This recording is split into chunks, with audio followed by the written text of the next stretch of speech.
Halo sahabat PP, welcome to Deep Talk. Perkenalkan, nama saya Anca dari divisi BDPM, yaitu Business Development dan juga Portfolio Management. Sahabat PP sudah tahu kan bahwa lini bisnis dari PT PP adalah konstruksi dan juga investasi. Namun sahabat PP sudah aware kah terkait dengan RJPP atau rencana jangka panjang perusahaan dari PT PP? Tema RJPP kali ini adalah Back to Core, yaitu penguatan keuangan dan ekspansi segmen konstruksi secara sustainable. Demi mencapai RJPP tersebut, dilakukan quick win untuk penyehatan keuangan. Sudah bersama saya narasumber yang akan memberikan informasi terhadap quick win tersebut, yaitu ada Mbak Vivi selaku Senior Manager dari Portfolio Management. Halo Mbak Vivi. Halo, salam kenal sahabat PP. Salam kenal Mbak. Lalu juga ada Mas Ihwan selaku Senior Manager dari Bisnis Strategi. Halo Mas. Halo, salam kenal. Ya. Sudah siap ya Mbak Vivi dan juga Mas Ihwan untuk ditanya-tanyakan terkait dengan Back to Core dan juga penyehatan keuangan untuk quick win? Siap. Oke, wah saya suka banget nih sama semangatnya nih. Oke, baik. Mungkin karena tadi sudah dijelaskan sedikit terkait dengan Back to Core ya, terkait dengan portfolio management tentunya untuk Back to Core ya Mbak. Saya mulai dari Mbak Vivi dulu ya Mbak. Nah, Mbak Vivi selaku senior manager dari portofolio, sebenarnya portofolio itu apa sih Mbak? Dan gimana ya cara melakukan pengelolaan terhadap portofolio tersebut di PT PP? Oke. Tadi sempat dari Mbak Anca sudah menjelaskan mengenai quick win untuk penyehatan keuangan. Jadi penyehatan keuangan di sini yang berhubungan dengan portofolio itu melalui namanya orchestrating corporate action and portfolio management. Nah, di sini saya bertanggung jawab di bagian portfolio manajemennya, jadi pengelolaan portofolio. Jadi seluruh portofolio yang ada di dalam PP Group itu sendiri menjadi tanggung jawab dari tim portofolio. Nah, Mbak Anca sendiri tahu nggak berapa jumlah dari total portofolio yang dimiliki oleh PT PP? 67 Mbak, karena saya yang membuat materinya.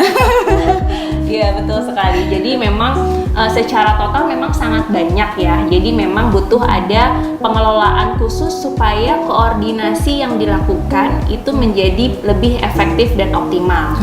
Jadi di sini saya boleh jelaskan pengelolaan yang kami lakukan adalah dengan membentuk klasterisasi terhadap seluruh entitas yang tadi sudah disebutkan 67 perusahaan tersebut.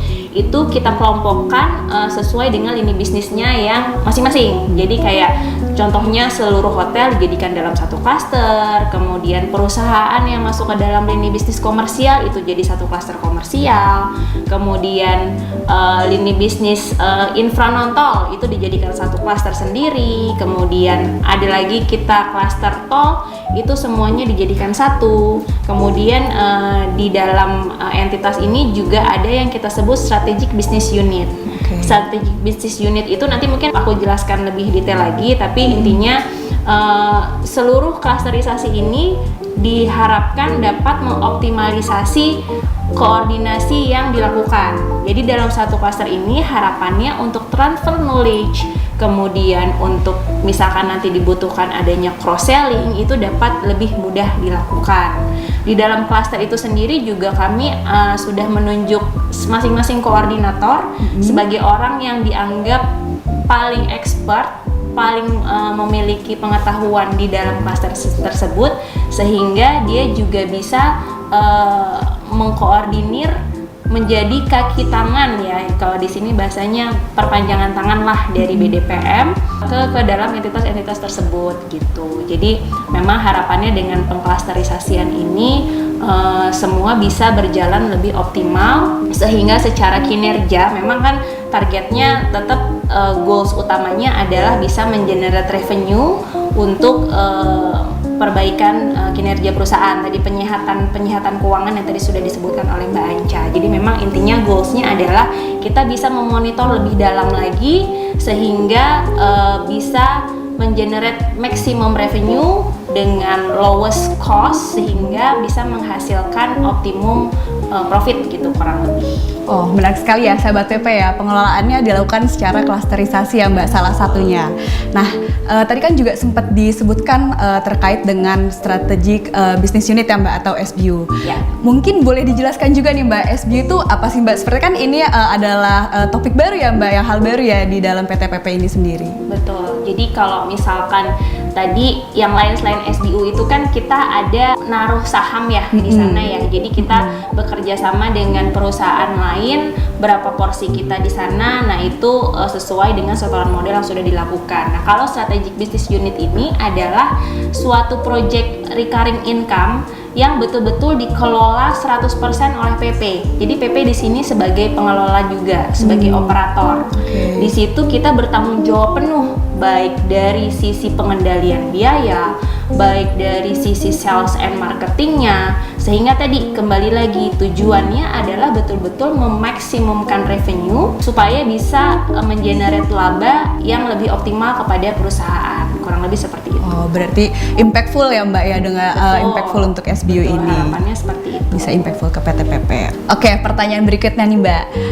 Ada apa aja sih Mbak SBU yang dimiliki di PTPP? Mungkin boleh di-spill nih Mbak. Oke, jadi kita punya 6 project recurring income atau tadi disebut dengan strategic business unit atau biasanya disingkat SBU. Jadi kita punya 2 mall. 2 mall ini ada di lokasi, satu Bekasi, kemudian satu di Surabaya. Kemudian kita juga punya 2 hotel. Hotel ini posisinya ada satu di Jakarta, tepatnya di Cawang, dan ada satu lagi di Lombok. Kemudian yang berikutnya ada 2 gedung perkantoran. Nah, 2 gedung perkantoran ini posisinya ada di Ring 1 Jakarta, tepatnya di Jalan Medan Merdeka. Oke, mungkin bisa dikasih gambaran lebih spesifik nggak Mbak terkait dengan SBU yang telah dijelaskan oleh Mbak Vivi tadi. Tadi kan sudah disebutkan lokasi ya, misalkan kayak di Hotel Jakarta tuh ada apa sih Mbak? Kenapa gitu? Oke. Berarti ini boleh jualan sedikit ya? Harus dong Mbak. harus dong Mbak. Oke. Jadi kalau yang tadi saya sudah ceritakan, kita punya 2 mall, satu ada di Bekasi, namanya Lagoon Avenue Bekasi. Dia posisinya di dalam kawasan Grand Kamala Lagoon. Grand Kamala Lagoon ini juga merupakan salah satu kawasan yang dimiliki oleh anak perusahaan PTPP melalui PP Property. Jadi dia terintegrasi tuh antara mall dengan apartemen di atasnya. Nah, di dalam mall tersebut juga kita sekarang sudah ada beberapa tenan-tenan yang bisa dimanfaatkan. Jadi seolah-olah kalau kita bilang sekarang nih hidden gem-nya di Bekasi lah. Jadi ada tempat ngopi, kemudian di sana juga ada playground untuk anak. Kemudian di sana juga ada beberapa F&B yang memang sudah menjadi favoritnya anak-anak Gen Z ya. Jadi kayak misalkan ada KFC, ada Burger King dan lain-lain. Jadi memang di sana cukup menarik juga sih untuk tempat nongkrong yang orang Bekasi malas ke Jakarta bisa mampir ke mall kita. Estetik juga ya Mbak tempatnya kan ya Mbak? Betul. Jadi dia juga ada lagu. Nah, salah satu edit value-nya dari mall-mall kita, tadi ada 2 mall itu namanya sama-sama memiliki unsur lagun. Jadi yang satu tadi namanya Lagoon Avenue Bekasi, yang satu lagi Lagoon Avenue Sungkono. Dia ada di juga di jantungnya di Surabaya Barat, tepatnya di dekat Jalan Majen Sungkono. Kenapa ada unsur lagunnya? Karena tadi yang Mbak Anca sebutkan bahwa itu bisa menjadi suatu tempat yang estetik karena kita punya lagun tuh. Jadi ngopi sambil menikmati lagun di depannya gitu. Nah, yang di Surabaya ini juga kita ada area yang memang bisa dinikmatin berupa lagun, ada di area belakangnya mall. Di sana juga tenan-tenannya cukup menarik ya. Jadi di sana ada Kidzania. Kalau misalkan ini mama-mama muda yang masih punya anak-anak yang suka bermain. Jadi kalau di Jakarta Kidzania cuman ada di Jakarta Selatan. Kalau di Surabaya Kidzania cuman ada di mall kita. Berarti paket lengkap ya Mbak, bisa ngajak main anak tapi tetap bisa posting-posting yang instagramable. Betul sekali. Oke Mbak, baik. Untuk yang hotel mungkin Mbak? Kalau yang hotel, jadi yang satu hotel tadi disebutkan ada di Cawang. Jadi hotel ini namanya Park Hotel Jakarta. Jadi dia memang bisnis hotel karena memang berada di kawasan pusat bisnis. Di sana kan banyak kantor-kantor ya. Jadi memang kebanyakan itu orang datang ke situ untuk rapat. Jadi memang karena kita melihat pasarnya kebanyakan untuk bisnis, untuk di hotel kita sendiri ini juga kita akan memaksimumkan untuk MICE yang ada di sana. Jadi memang yaitu tadi kembali lagi untuk pengelolaan bisnis ini kita harus melihat juga potensi-potensi apa yang bisa kita masukkan sehingga tadi kembali lagi goalsnya untuk mengenerate revenue lebih tinggi karena kita lihat di sana memang banyaknya adalah bisnis, ya kita maksimalkan nih untuk ruang meetingnya dan lain-lain gitu. Satu lagi ada di Lombok. Di Lombok ini posisinya ada di Kota Mataram, namanya PPHCL kalau kita sebutnya, Prime Park Hotel and Convention Lombok. Jadi posisinya di sana juga 50-50. Jadi 50% untuk bisnis, 50% untuk leisure, karena memang di sana kan banyak daerah wisata ya, walaupun memang tidak terlalu dekat dari Kota Mataram, tapi banyak juga orang yang memang mencari stay tempat yang nyaman juga. Nah, di sana ini dia salah satu luxury hotel. Jadi ada sky pool, kemudian juga kita memiliki ballroom yang cukup luas, bisa menampung kapasiti sekitar 1.000 orang. Jadi buat teman-teman yang mau wedding, ini jualan banget ya.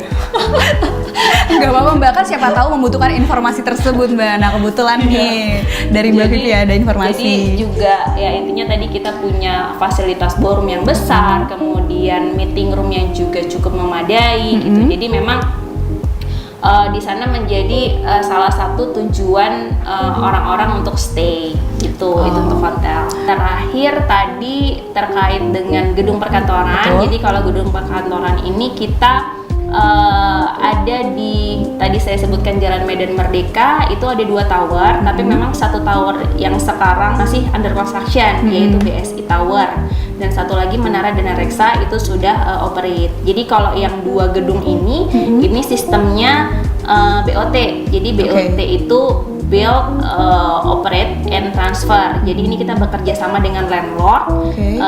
Dalam jangka masa tertentu itu kita operatekan, kemudian yang gedung yang membangun itu juga kita. Nanti tadi setelah jangka waktu tertentu akan kita kembalikan kepada landlord, kurang lebih seperti itu. Menarik banget ya Mbak ya SBO ini ya Mbak. Nah tapi boleh spill satu nggak Mbak, selain dari SBO ini, klaster lainnya mungkin biar sahabat PP juga lebih aware terhadap klaster tersebut? Ya, jadi kalau tadi disebutkan majority untuk SBU ini kan rata-rata dari klaster komersial dan hotel. Kita juga memiliki beberapa klaster lain, contohnya tadi macam yang tadi mention satu contoh. Iya, salah satu contoh aja Mbak. Salah satu contohnya adalah kita memiliki klaster infra non-tol. Infra non-tol ini kebanyakan majority adalah perusahaan SPAM atau sistem pengolahan air minum. Itu posisinya dia berada di bawah anak perusahaan utama kita, salah satunya yaitu di PP Infra. Jadi banyak perusahaan-perusahaan air minum sebagai alternatif brand-brand yang sekarang sudah banyak ada di pasaran. Ini kita juga memprovide air minum yang berkualitas gitu. Jadi memang di sini kita beberapa project spam kami itu ada yang dari hulu sampai hilir. Jadi dari pengadaan air bersihnya sampai dengan air minum ini dimanfaatkan oleh masyarakat umum, kurang lebih seperti itu. Baik Mbak, beragam sekali ya Mbak ya portofolio dari PTPP ini. Baik, mungkin dari portofolio kita geser ke divestasi kali ya Mbak, karena kan Quick Win ini tidak terlepas dari portofolio manajemen tapi juga terkait juga dengan divestasi ya Mbak. Betul. Jadi tadi kembali lagi sedikit, kalau misalkan tadi boleh disampaikan terkait dengan strategi portofolio. Memang jangka panjangnya adalah streamlining untuk merampingkan anak perusahaan atau portofolio yang kita punya, sehingga harapannya nanti portofolio yang kita punya akan semakin sedikit, sehingga pengelolaannya juga lebih optimal. Tapi sambil menuju ke arah perampingan tersebut, dari portofolio manajemen ini tetap mengelola secara baik agar si portofolio ini menjadi tadi barang bagus lah yang nanti di timnya Pak Ihwan ini untuk menjual juga lebih mudah untuk mencari potensial buyernya gitu. Siap. Terima kasih banyak nih Mbak Vi atas penjelasannya.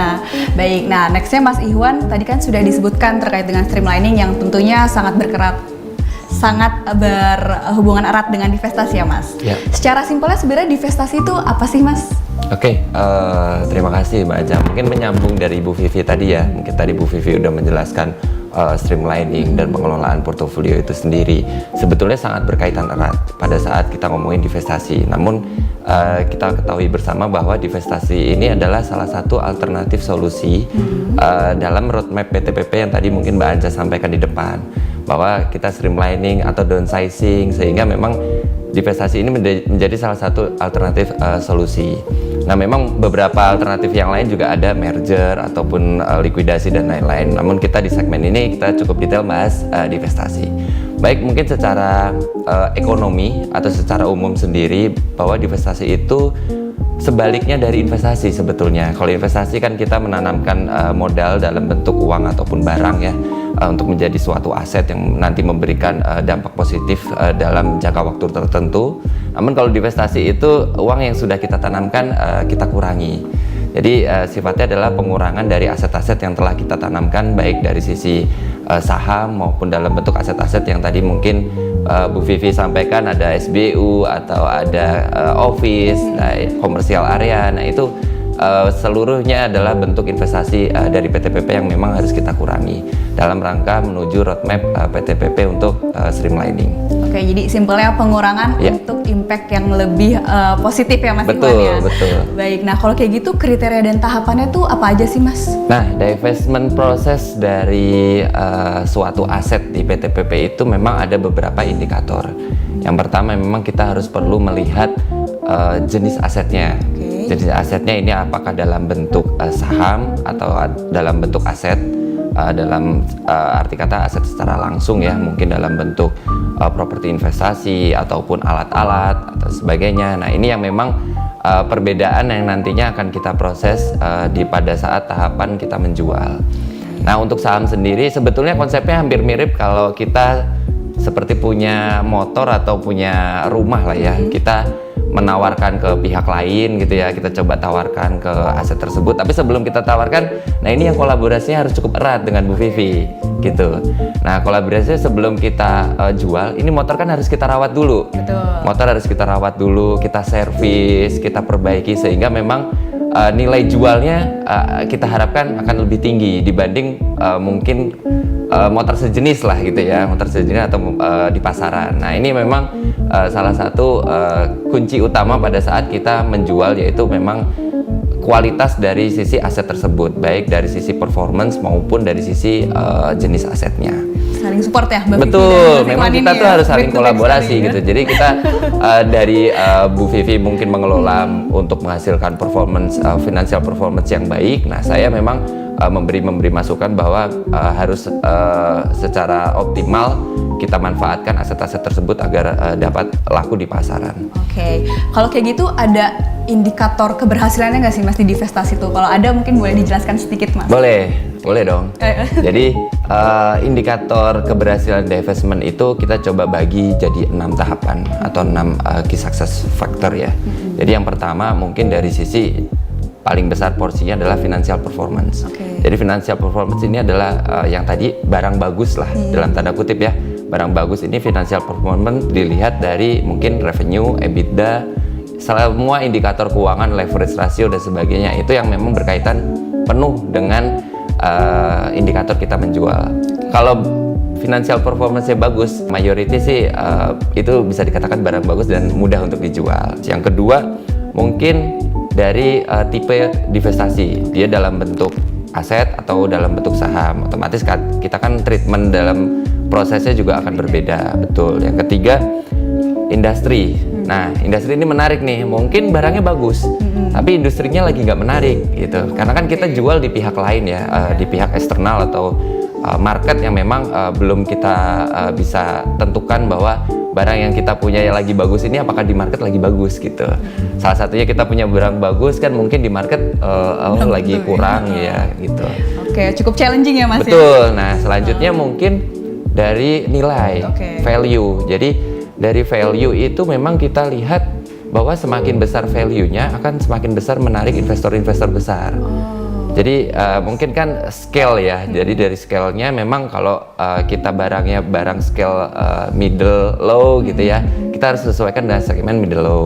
Kalau scale-nya middle up atau upper gitu ya, kita sesuaikan dengan scale-nya yang middle up. Nah, memang size dari transaksi ini menentukan positioning dari calon-calon investor atau potensial buyer yang memang nanti akan kita grab. Nah, yang terakhir itu divestment proses sendiri. Jadi divestment proses sendiri itu ada, kita bagi 3 ya. Kita bagi 3, dia ada rover, kita coba jual di posisi mungkin pemegang saham existing yang lain kalau aset tersebut dalam bentuk saham. Yang kedua, kita lakukan mungkin beauty contest atau biasanya disebut tender lah. Tender terbuka gitu ya, kita lakukan tender terbuka. Yang ketiga, lelang. Nah, masing-masing ini punya kaitan dengan jenis asetnya yang memang kita jual, berkaitan juga dengan potensial buyer yang mau kita sasar. Otomatis kalau beauty contest harus memang lebih dari satu minat dari calon investor baru kita lakukan beauty contest. Nah, seperti itu. Mungkin sebenarnya kalau tahapan key success factor jika 6-6-nya itu memang terpenuhi, itu pasti akan kita easy untuk execution. Jadi sebelum itu ya memang perbaikan dari Bu Vivi tadi yang sampaikan untuk financial performance itu menjadi salah satu indikator yang memang cukup memberikan kontribusi yang signifikan untuk keberhasilan divestasi sendiri. Oh, oke Mas, tadi kan udah jelasin nih ya proses flow-nya terkait dengan divestasi gitu kan secara rinci. Mungkin satu nih Mas terakhir, benefitnya sebenarnya divestasi apa sih Mas buat PTPP tuh? Oke, kalau kita ngomongin tujuan divestasi sendiri ya, sebetulnya tujuan divestasi ini yang tadi saya sampaikan di awal mungkin Anca ya, bahwa investasi itu kan kita menanamkan suatu aset atau uang atau barang atau modal lah ya dalam bentuk nanti menjadikan aset tersebut. Nah, divestasi ini diharapkan untuk memberikan nilai yang lebih prospektif ke depannya dibanding uang yang saat ini kita tanam. Jadi yang kita tanam misal dalam bentuk saham ya. Nah, tingkat return on investment itu mungkin dalam kriteria waktu yang cukup panjang. Nah, diharapkan dengan kita mendivestment suatu aset tersebut, kita harapkan kita alihkan di mungkin tadi tema kita back to core, itu akan memberikan transaksi yang perspektif lebih tinggi diharapkannya dibanding kita menanamkan uang tersebut di posisi yang sekarang. Oke, makasih banyak nih Mas Ihwan atas informasinya terkait dengan investasi. Nah, sahabat PP sekarang sudah lebih aware kan terkait dengan investasi dan juga divestasi yang menunjang RJPP kita yaitu back to core. Mungkin sebelum kita tutup untuk Deep Talk kali ini, boleh kali ya dapat closing statement nih dari Mbak Vivi dan juga Mas Ihwan. Boleh. Nah, dari Mbak Vivi dulu atau Mas Ihwan nih? Mbak Vivi dulu lah. Oke, ladies first ya Mas. Enggak, nggak usah. Oke, karena dari tadi kan pembahasannya nggak jauh-jauh dari pengelolaan bisnis ya, jadi closing statementnya mungkin yang agak relate sedikit. Disambung-sambungin aja.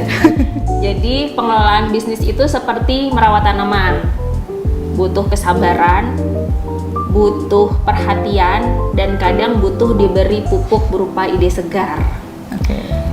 Kalau dibiarin terlalu lama, itu dia bisa layu atau bahkan mati. Kalau misalkan terlalu banyak disiram juga dia bisa layu atau bahkan tenggelam. Nah, jadi memang keseimbangan itu adalah menjadi kunci. Sama halnya dalam bekerja. Jadi kita harus bekerja keras, tapi tidak boleh batin dan hati ini lelah. Harus ada ruang untuk terus bahagia. Jadi tetaplah bekerja dari hati. Do your best with all of your heart. Wah, keren banget ya. Next, Mas Ihwan. Oke. Kayaknya terlalu dalam banget ya kalau Bu Vivi ya. Dari hati Mas. Dari hati banget. Dari ya. hati banget. Oke. Dari hati. Oke, mungkin yes, of course. Oke, kalau mungkin dari saya ya, saya lebih ke seluruh insan PTPP secara total ya. Jadi kami tadi satu segmen ini udah penuh membahas mengenai BDPM gitu ya.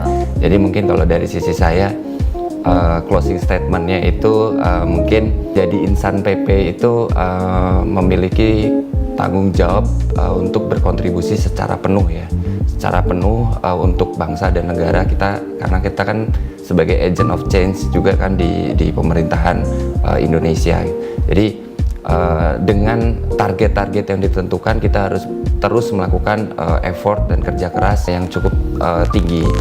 Dari sisi waktu juga target-target waktu yang diberikan percuma juga kalau kita kerja keras tapi waktunya juga meleset. Nah, ini juga pastinya akan juga memberikan dampak yang signifikan untuk perusahaan.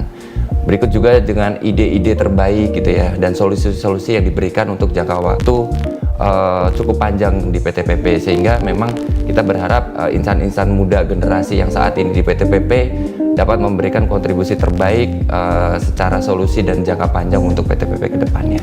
Keren banget emang nih closing statementnya dari Mas Ihwan dan juga Mbak Vivi bisa menginspirasi dan deep banget ya Mbak ya berasanya. Baik, sahabat PP, sekian untuk Deep Talk kali ini. Sampai jumpa lagi di edisi Deep Talk selanjutnya. Dadah! Bye-bye.